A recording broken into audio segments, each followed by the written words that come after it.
guys, and welcome to a new video. This is Marie here, and this is my big December wrap-up. I'm not going to do a January, yes, because that's how you say it. A January TBR, because January, I'm not sure I get to read that much, and since I'm only doing a 50 books challenge this year because I have a lot going on, like a play and exams, and I have to go to New Zealand, and I mean, like, for like a long time, and so I'm not gonna be able to plan as much as I want to read. It's more gonna be like $4 a month instead of like 8, or in this case, a lot more than 8. Yes. I was kind of in a very bad mix-up when it came to how much I had read when November was over and I had a month left. I was missing a little under 20 books, and I thought, oh my god, how the hell am I gonna do that? But I did it. I did it. And I'm really proud of it. And yeah, 2013 was a fantastic reading year for me. Like 100 books, that's like amazing for me. I know somebody read like, I saw someone on my Goodreads who read like 288 books, and I was like, whoa, buddy, I'm not even up there. But yeah, I thought it was really, really good. And I'm really proud of myself for completing it. So, pat myself on the shoulder there. So, in December of 2013, I read 17 books. And some people were like, whoa, buddy. And I'm like, but the only thing I can think is like, whoa, I did that. And whoa, I was really bad at keeping a reading schedule. Like in August, I read 4. And in December, I read 17, so yeah, well, and I read, and that, of course, was, over this year, the month that I read the most books and the most pages, of course, and that was 4,190 pages this month. So, yeah. And I would just like to say, it wasn't the biggest and like most complicated to read books that I read this month because I needed to read 17, but still, I think I did it, and I'm just proud of that. So yeah, let's look at the things that I read.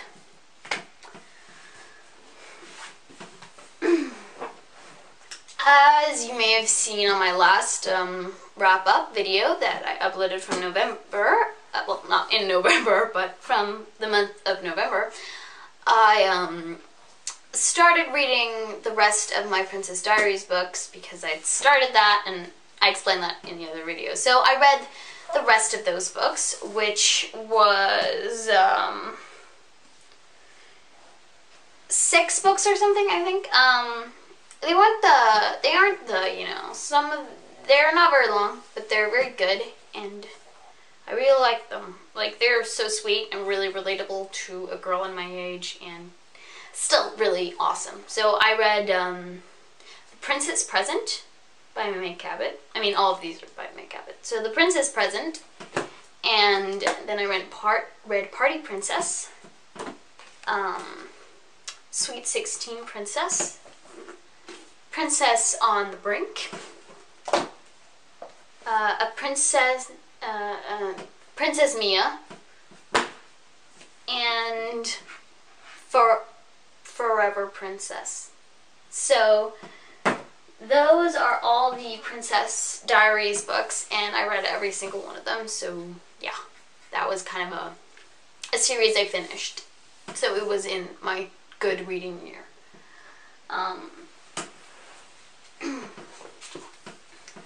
After that, I read another Meg Cabot series that I think it's the 3rd time I'm reading through.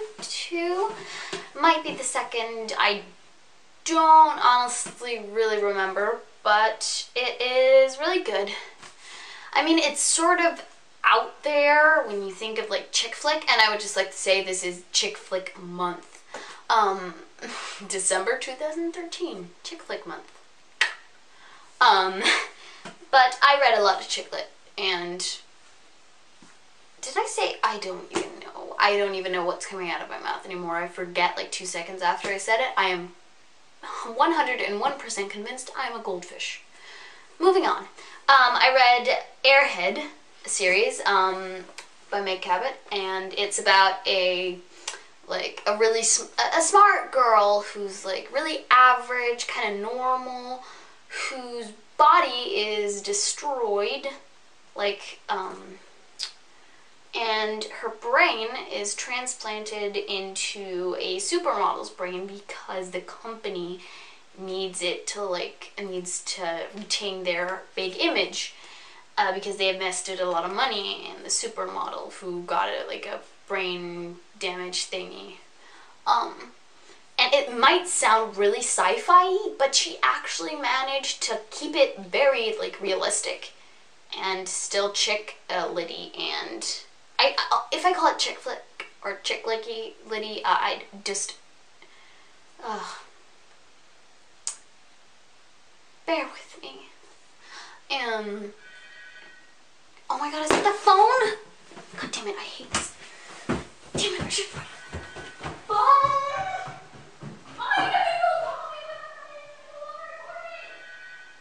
But it is really good, and it is the first one, Airhead, and then I read the second one, being Nikki, and the third one, Runaway.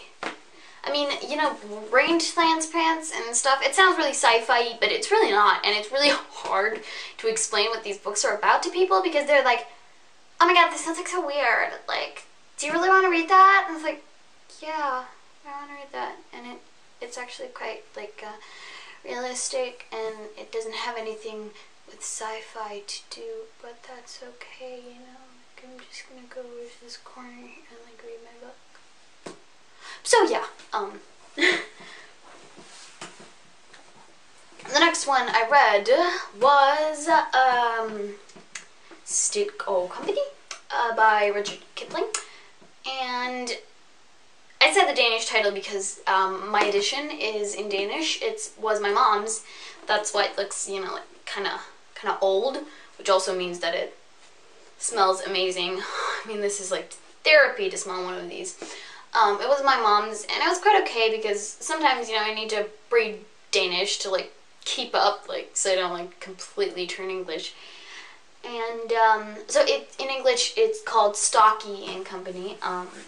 And it was really good. It's these boys in England who is at this boarding school, and they're they just mess with these teachers and the students, and they are really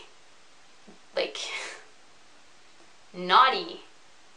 I mean, all the stuff they do, and it's crazy, but they're so funny. It's really funny. If you wanted to read a classic author who writes children's books, this one is a good one, and it's really cool. So then I read another sort of a kids book series that I liked because I sort of missed it, and I know I could read it in a jiffy, but I missed it, and it still took some time. And that book series was Dr. Dolittle by Hugh Lofting. It was one of my favorite kid series, even though, I mean, it's very old. It's from the 1920s, and it's about this, I mean, you might have seen the movies with that guy that plays modern, but it's very different from that. It's really, really different from that, actually. It's much, much cooler. And I had one English, and I had a couple of Danish ones. Here, I should just show them. Here. These are also old books, which means they smell terrific. This one was the first book, And it's in English, but the rest of them are in Danish, and I got them from my grandpa. He had them, and it was my mom's old ones a long time ago. And they're my favorite also when I was smaller. I really, really like these. And the first one I read was The Story of Dr. Dolittle, which is like where you learn, like, he learns, like, he can talk the language. He can talk with animals. Like, he speaks almost every single animal in the world's language, which means, and he's like a vet, sort of, and a doctor, and he is a really cool person, except the only thing that kinda is like, with these books is that they were written in the 1920s, and they are kinda racist. But I kinda tend to be like, oh, well, and just like Vince and wince and like wince and like, you know, skip it. Just like be like, oh, and then just read on, because it was another time, and I'd take it with a grain of salt, because they are really good and they are really cool, and it makes you like think of how we treat animals a bit. So there's The Story of Dr. Dolittle, then there's Dr. Dolittle, then there's Dr. Dolittle's Reise, Dr. Dolittle's Dürbel, Dr. Dolittle's Circus, Dr. Dolittle's Posthus. The only thing that's kind of messed up with these is that the Danish editions, which are like also really old, they were like in the 60s or something, when they were released, or I mean maybe before that, they messed up the orders with the translations. So like number 5 here, oh well, I should just tell you, this is actually, these 2 volumes together are number 2. And these 2 volumes together are number 3. And I only have like, and then this is like 1. And so that would actually say there's 1, 2, 3, 4 books here. And this is actually chronologically, I checked on Goodreads, number 2. So, yeah, it's kind of messed up when you read it, but they're really good and cute, and I would actually recommend anybody who hasn't read them, read them. I really like the atmosphere. And, you know, he goes on travels with these animals who are really funny and cute, and yeah. Then, all month, I have been reading tirelessly because I so wanted to finish this before 2013 and watch the movie before 2013 ended and 2014 started.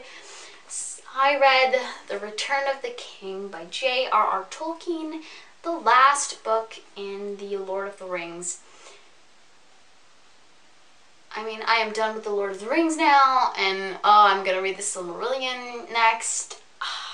And I watched the movie, which was amazing. I mean, like, it won like 11 Oscars or something. But oh my god, this book was so good. And I cried at the end because it was sad and melancholy. And god, I love these. And I swear this is like my favorite book series, of course. It's Lord of the Rings. I mean, come on. It like speaks to me from like another level, if you want to get like that. So I read this and I toiled on, because even though there aren't that many pages, because a lot of it is just an appendix, it takes a long time to read, like a really long time. You wouldn't expect it to, but it does. So, and the last book I read, I have had on my shelf, and then I suddenly looked at it and was like, well, I have 1 book left, and that would be number 100. Oh, wow. I never read this. And that is Matilda by Roald Dahl. And I've read Roald Dahl's books, like, and I really, really, like, he's been, like, a big part of, like, my childhood, you know, because I had, like, these audiobooks where Roald Dahl himself reads, like, an abridged version of some of his books. And I always liked, especially James and the Giant Peach. And I really, really like those. And I'd never read Matilda, and it's like, it's like made for me. So I read this, and it's really good, and it's really cute, and it makes you think. And it makes you want to scream at the mean people, and it makes you want to cheer, because she is awesome. And Matilda's also read Tolkien, by the way. She mentions it. And I was like, well, me too. Even though she was like 5 and a half. But, you know, it's cool. I loved it. And those were all the books that I read in December. 17 of them. And I just want to summarize how I read in what I read in 2013. So I wrote it in my voodoo book. Sorry if this video is kind of long. In 2013, I read 100 books. And brace yourselves. 30,906 pages. Thank you, thank you.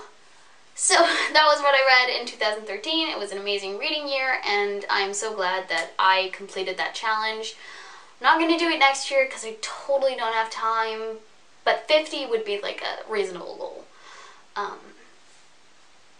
So that was it. Next video I will hopefully be doing will be a tag, maybe, but yeah. I will see you guys in the next video. Bye!